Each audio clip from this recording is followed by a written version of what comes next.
సంఖ్యాకాండము 33వ అధ్యాయము. మోషే అహరోనుల వలన తమ తమ సేనల చొప్పున ఐగుప్తు దేశములో నుండి బయలుదేరి వచ్చిన ఇజ్రాయేలీయులు చేసిన ప్రమాణములు ఇవి. మోషే యెహోవా సెలవిచ్చిన ప్రకారము వారి ప్రయాణములను బట్టి వారి సంచార క్రమములను వ్రాసెను. వారి సంచార క్రమముల ప్రకారము వారి ప్రయాణములు ఇవి.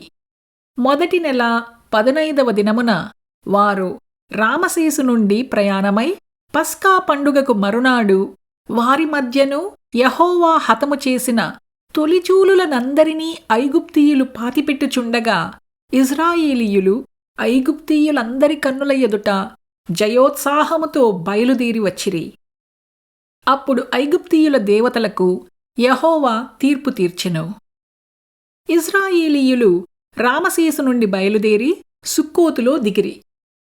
సుక్కోతులో నుండి వారు బయలుదేరి అరణ్యపు కడనున్న ఏతాములో దిగిరి.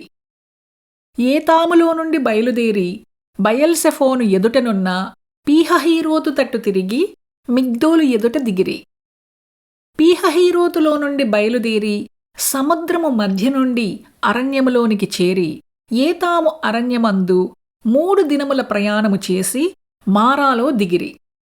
మారాలో నుండి బయలుదేరి ఏలీముకు వచ్చిరి. ఏలీములో 12 నీటి బుగ్గలునూ 70 ఈత చెట్లునూ ఉండెను. అక్కడ దిగిరి. ఏలీములో నుండి వారు బయలుదేరి ఎర్ర సముద్రమునొద్ద దిగిరి. ఎర్ర సముద్రమునొద్ద నుండి బయలుదేరి సీను అరణ్యమందు దిగిరి. సీను అరణ్యములో నుండి బయలుదేరి దోపకాలో దిగిరి. దోపకాలో నుండి బయలుదేరి ఆలూషులో దిగిరి. ఆలూషులో నుండి బయలుదేరి రెఫీదీములో దిగిరి. అక్కడ జనులు త్రాగుటకై నీళ్లు లేకపోయెను. రెఫీదీములో నుండి బయలుదేరి సీనాయి అరణ్యమందు దిగిరి. సీనాయి అరణ్యము నుండి బయలుదేరి కిబ్రోతు హతావాలో దిగిరి. కిబ్రోతు హతావాలో నుండి బయలుదేరి హజేరోతులో దిగిరి. హజేరోతులో నుండి బయలుదేరి రిత్మాలో దిగిరి. రిత్మాలో నుండి బయలుదేరి రిమ్మోను పారసులో దిగిరి. రిమ్మోను పారసులో నుండి బయలుదేరి లిబ్నాలో దిగిరి. లిబ్నాలో నుండి బయలుదేరి రీసాలో దిగిరి.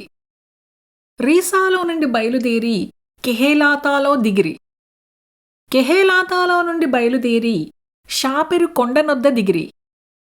షాపెరు కొండనొద్ద నుండి బయలుదేరి హరాదాలో దిగిరి.